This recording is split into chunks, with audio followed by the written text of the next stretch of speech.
Goeiedag, ek groet jou in die kosbare naam van Jesus Christus. Voel dit soms vir jou asof niemand regtig verstaan waardeur jy gaan nie? Voel dit soms vir jou asof God van jou vergeet het? Die waarheid is, Jesus weet.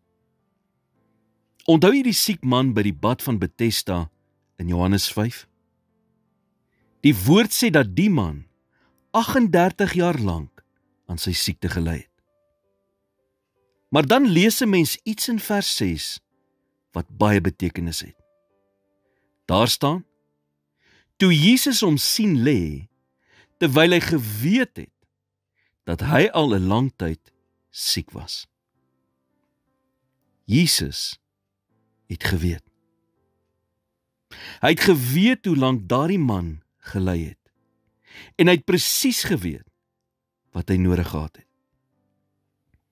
Net so ken Jesus vandag steeds elke stukkie detail van die seisoen waarin jy is, asook elke stryd wat deel is van jou storie.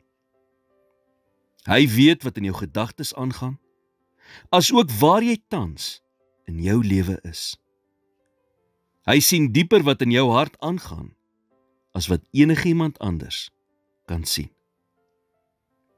Miskien is daar sekere dinge wat jy met niemand deel nie, want jy weet, hulle sal nie verstaan nie. Besef vandag, Jesus verstaan. Jesus weet. En as hy weet, beteken dit dat hy jou kan ontmoet, presies waar jy nou is, met al sy liefde en genade.